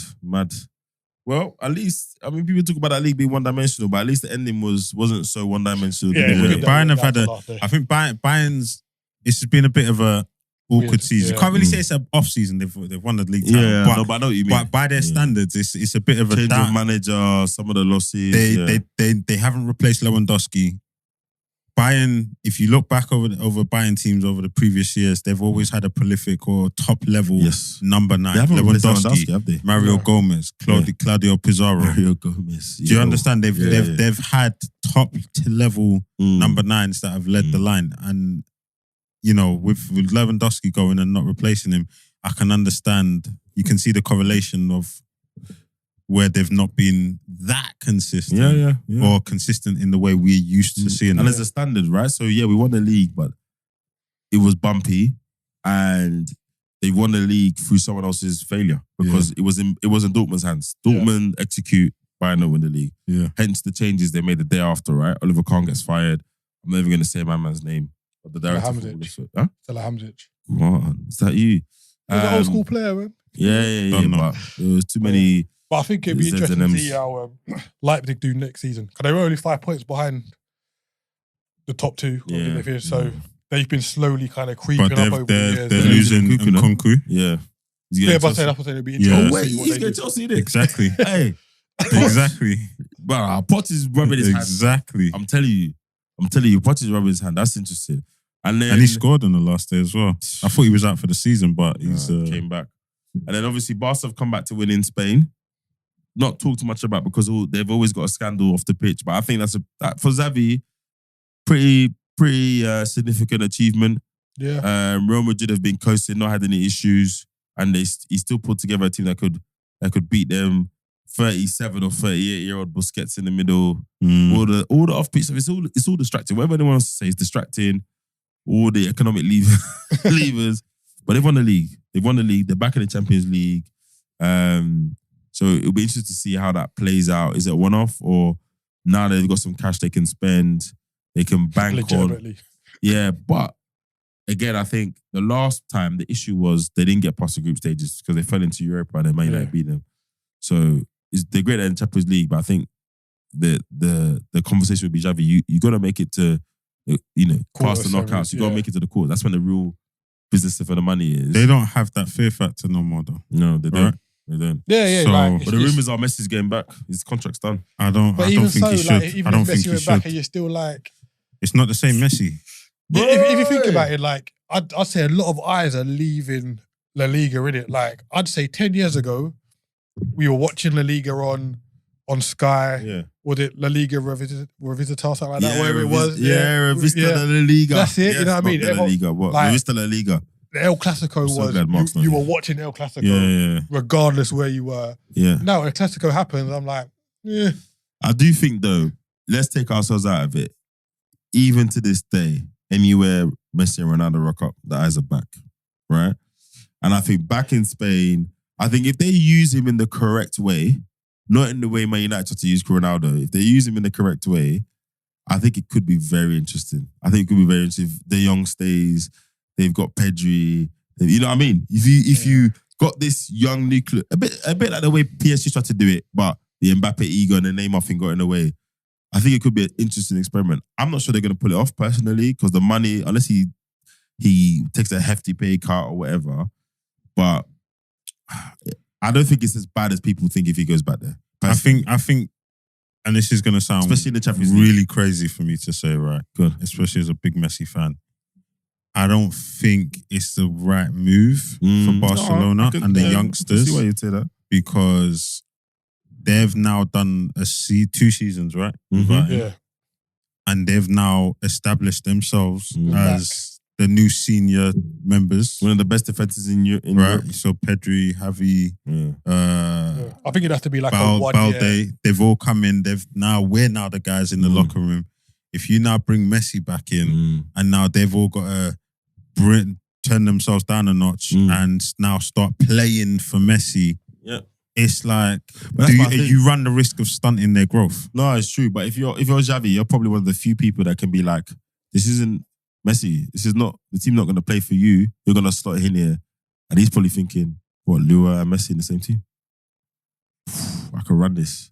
Yeah. But if it's like a 1 year farewell thing, I'd do it. No, it's because like he never really. You're not in a position to do that. You Barcelona are not in a position to do that. But they need the money because he wants to play MLS. So yeah, you're right. It could be 1 year, then he goes to Miami. Apparently, he loves Miami. They got a house there, all this stuff. Yeah. So that's why it was meant to be like Busquets and him go to into Miami because he never got that on the pitch farewell, innit? Yeah. Like everything happened post season, and that's I'm not like, a bad shout, actually. Yeah, I think it would be. I totally understand what you're saying. Yeah. What I would say, I was surprised to see that Iniesta was still kicking ball. Bro. in Japan, yeah. Yeah. And he's like, oh yeah, I want to carry on even though his contract got after his blackface team, Bunny Iniesta, bro. Not involved. I don't care how secure on the pitch. Bunny Iniesta, bro. Just quickly, before you move on. Yeah. Just really quickly, seeing as you mentioned his name. Good. Hey, did you see what happened in Al Nassr losing the title? Bro, I wanted Terrell to be here today. I wanted to sit here next to me and answer me because that's 8 points when he got there. I don't want to hear the tweet I saw was they were 8 points clear when Abubakar was leading the line. Bruv, I don't want to hear it. And they lost the title. I got crazy. Done out here. Crazy. At least allow it. It's like, come on. When I mean humble yourself, don't get me wrong. You will go down as one of the greatest to ever play the game. But at some point, you have to recognize I'm not that guy anymore. Or I can't produce like he used to. That. So I need to change the way I play football. I can't be walking in and demanding, you got to give me the ball. No, bro. Come on. As well, for a player like Cristiano, the late in his career, he actually needs to be around people that will put the ball on his toe, like on the 6 yard, on the penalty spot, and he will finish. I still back him, one of the best finishers in the world. So if you're going to go to Saudi Arabia and everyone is 4 or 5 levels below what you're used to, you're not in the shape to raise that level, bro. You're not. Yeah, this is it. So, Terrell, I know you're not here today, bro. You're not escaping this conversation. Next week, we're going to talk about this because you've been giving me and Isaac hell in the Messi camp for years. We're going to talk about this because my goat ain't going out like this, so you're going to have to talk. But quickly, look ahead. FA Cup final. It's one of these ones where it goes one of two ways, right? It's another step towards the treble for Pep, or it solidifies a fantastic first season for Erik ten Hag. Now, I don't know about you, man, but my money's on City. Yeah, I don't think it'll be easy. I think, like I said last week, I think the FA Cup final will be harder for them than the Champions League final, which is weird to say. But I don't know. I think the City will get over the line on Saturday. I don't even think United score. Oh, really? I think it's 3-0 City. I'll be real with you. I think it's 3-0 City. The only reason that was funny because he had the same confidence when he predicted the score against Arsenal. Why are you bringing this up? I'm just saying, innit? Like, just saying, like, what is it? Wasn't even a jab. What's all this? But Haaland 2 and De Bruyne 1. I'm telling you, it's 3-0. Normally I'd be like, I'll allow it. But the only reason why I'm siding with Isaac is because the games are full week apart. And they've rested. Grealish and Kevin De Bruyne are injury concerns for next week. Shut up, man. So he can play a full squad on Saturday, 4 weeks rest, full squad the week after. Yeah. So as much as, Rashford will be on it, Bruno, blah, blah, blah. If the Man City we've seen in the last 24 games turns up, curtains. Bro. I'm telling you, they're going to control. Do you know what it is? I can see it now. They're going to literally starve United of that ball. They're going to against Madrid. They're going to score at will. And because all eyes are going to be on the Champions League final, they're not going to try. We're not here to get injured. We're here to get in and out. And we're going to control this game. Let the ball do the work. We're going to make our tempo. We're going to make the ball do the work. We're going to let you lot run. Collect our medal, lift the trophy, get back down the M1, up the M1, and prepare and start preparing for the real game, the real final, the Champions League. On what we know of how Manchester United play, what does Pep turn up with? The 3 at the back with the John Stones and in kind of the holding, Or does he do the 4 at the back, Kyle Walker back in? No, he's going 3 at the back. You think he does the 3 at the back? Yeah, I think he needs to, not needs to, but I think he will play pretty much the same team that will start the Champions League final. Yeah. Get that rhythm going. I know they've had a great run of games when they've played their strongest team. Yeah. But I think the next 2 games against. So I think Kyle Walker plays against the final only because the success they found recently, and Lukaku said himself, they've gone back to their counter-attacking style. And he's already said he can't play that 3 at the back and that kind of inverted piece if Kyle Walker's going to play. So I think he actually goes 4 at the back against Inter so he can get Kyle Walker in and have that the pace. Have that safety net. Because when them lot break, it's not a joke. Lukaku, Lautaro, it's not. Do you say why that won't matter? Yeah. Ruben Diaz is going to deal with Lukaku. Lukaku might not even start. Yeah, he might not. I think he started this weekend and scored. I think he scored 1 or 2. He started with Dzeko, and they've got a really good competitive situation going now between Dzeko and Lukaku and etc. But yeah, I think which is fine. But you got to remember, Inter against AC, it was Fakayo and whoever his centre back partner is. He's up against Stones, Diaz, and Kyle Walker, and Ake. Yeah, Akanji. Yeah, and Akanji. Either or from that. And if someone's into Laporta, and then Laporta. Imagine bringing someone of Laporta. I mean, it's such a downgrade. It's like, come on, man. I hear all of that. It's not going to make a difference. I'm telling you, City are strolling to. They're going to stroll United, get in and out, make quick work of it, and then all eyes on the Champions League final. I mean, in 2 episodes' time, we're going to be having an interesting conversation because I think at that point, Pep's done the treble, and then we need to have that convo. Question: Are they going to break the Yaya curse? Yes. Yeah. You think this is the year we finally see it lifted? Yeah, I think so. Yeah. As you just articulated, I think Inter, they don't have enough to. Whatever they come with, he's got enough. Enough tools to pivot either way and do it. Yeah, so I think the Yaya curse is done. It'll be one of the biggest Champions League upsets. 100%. In my lifetime, maybe.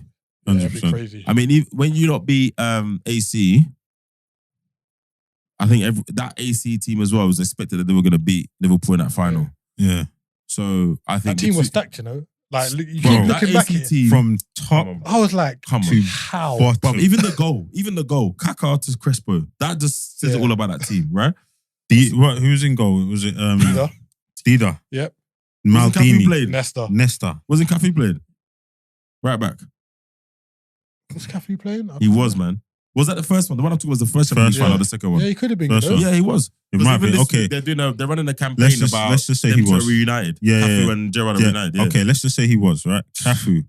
Was he in AC team? Gattuso. Kaká. Seedorf.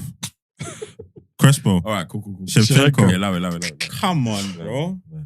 Right. But man, like Jimmy Traore. So that Champions League final, who did Porto play in the Champions League final to win? Say again? Who did Mourinho's Porto play in the Champions League final to win that? Monaco. Yeah, okay, fine. Monaco were good.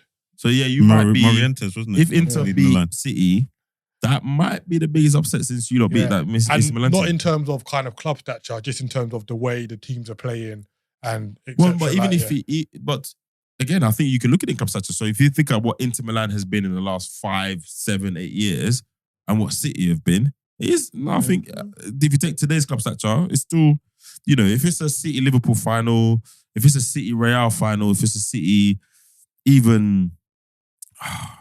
Barca, even for City PSG final and they beat it, cool. But anyone else, even if it's a City Bayern final, cool. Yeah. So outside of those 6 clubs right now, anyone else beat City in that final, you got to call it a big upset. Yeah. Even Chelsea beating them was slightly upset, exactly. wasn't it? Well, Pep thought he was playing FM on a Friday night, so he got in his own head. So yeah, interesting. Speaking of PSG, they won the league on Saturday as well for the 11th time in a row or something. Something silly. I mean. Yeah. Is it really? Is there really anything to talk about there? I mean, if they don't win the league, it's like I hate diminishing league wins, but you're right, man. Like to be the best over 9 months, but when you spend that much money so far and above the rest of the league, and you have that much talent in your team, I actually think the Delta is worse than City and the rest of the Premier League. I'll be honest. I think the Delta is actually much worse. Oh yeah, cool. With Gautier, that's the manager's name. Yes, remembered. Yeah. So yeah, we knew they were gonna win it. But if you listen to French punditry and anyone that knows French, they're like, you've lost way more games than you should have. Your main thing every season is the Champions League, which you didn't get to the final of or even look like you were gonna win it. So yeah, you can win the league, but lads, it's not good enough. What's next for PSG? Homegrown thing. Get rid of Neymar. Well, Messi's going, so they might say, right, we're gonna do the Mbappe Neymar thing and then homegrown. Get rid of Ramos. The whole Galacticos version 3 thing, just allow it. I'm surprised they got rid of Simmons, to be honest. Yeah, because he wanted to leave. Huh? Well, he wanted to. Oh, did it? Oh, okay. Yeah, because he wanted regular ball. Yeah, he got it this season. And he's in the Eredivisie, right? He's in Holland. Yeah. So let's relax on the dumb a bit. Yeah. Yeah. If they don't win the Champions League, it's a failure, innit? And if they don't win the Champions League before Mbappe leaves, then when will they win it? I agree. But I think they got the amount of talent. Everyone keeps saying us the amount of talent that's come through the Paris Academy and that whole Paris catchment area. Yeah, if they go back to that with Mbappe leading the line, yeah, they could be something in a year or two. But the coach is key for me. Who's the next coach that can work with Mbappe and leverage that and the talent that's coming through? That's the key thing for me with PSG. Otherwise, same old story. For the next few years, Champions League, we're going to be talking about Man City. We're going to be talking about Real Madrid. Maybe Barcelona back up their ideas. I don't think I can't see Barcelona getting Bayern, and then a couple of other surprise people. Maybe Liverpool get back to it. Maybe Arsenal do a thing. But otherwise, we're talking about the same teams, bro. Yeah. For the next few years. Because even that whole Paris youth thing, it takes time to. You don't just do it overnight, right? So, again, I think have they done? So when the City owners came in. They kind of built the whole academy, so it's like a whole. Did they ever done that at Paris? I don't think, as far as I know. And I was about to say, I think, again, they probably just need a certain director of football that's just... Because Leonardo was doing that for some time, right? And he just... Because you saw the City vision, innit? Yeah, bro. That's why their youth academies work. Yeah. PSG have had the opportunity to do it. And no, I agree. They have. So, yeah, super interesting. I think this is the bit of the season we all love. Premiership's done. We know who's won that. It's Champions League final. It's FA Cup final. None of that nonsense where I swear there was a year or two FA Cup finals before the end of the Prem. Do you remember? Yeah. And then Champions League final. That. I still don't like Champions League final being on a Saturday. I don't know why they've done it, but it's not heritage, is it? Yeah, I want to know Wednesday night was special, man. Floodlights. But you understand why they did it. Yeah. And in terms of watching the game, it's better than it's Saturday. We can get together and watch that. So yeah, next couple of weeks, and then I think we get into it. Let's see, because then I think the transfer window opens just before or just after. Yeah, we'll open just after the Monday after Champions League final. So then it's let's see. Then Jim White gets front line and centre, and everything starts to get buzzing. There's no international tournaments this summer. There's no Copa America or anything like that. So you got internationals end of June. Yeah, and then the Women's World Cup is taking place. Nice. Okay. Just on that, the FIFA haven't agreed TV rights with a lot of European countries. Didn't Infantino say that if we don't get a decent offer, we're just going to pull it? Yeah. Because I think they came in with an offer for, I think it was like 10 million or something. Yeah. And he was like, they'll take the piss. So each country has to negotiate their own deal, and that's where they're. So I think the UK have sorted out theirs. Yeah. But a lot I of hear European him. countries haven't. I do hear him a little bit. It's a bit of a shame, man, because the women's game is elevated a lot over the last 3-4 years. And I think that's the basis of his argument. But I think it's too simplistic to be like, oh, guys, there's work. I reckon there's work that could have been done up until this to demonstrate that value and get that value locked in. But he does have a point to say, don't try and come and shortchange the women's game now. But then there's an argument to say, well, when it comes to the money, you now want to be on the right side of the things. There's probably other qualitative things you could have done to. Exactly. So this argument doesn't even happen in the first place, right? Yeah. So yeah. All right, cool. Interesting. Any more? No, that's quickly, it for me. just big up Darren Moore on Sheffield Wednesday getting promoted today. Yes. Oh, just on that and the point that I made in the group, Dean Windass scored the £100 million goal. In the playoff final to get them promoted.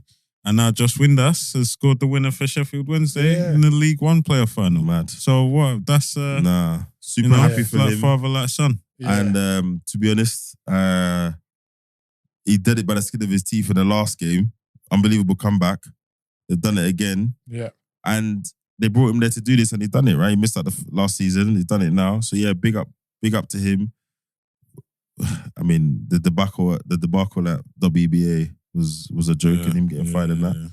Well, like you said, you're very strong on the point of if it's not working out, just replace the manager, innit?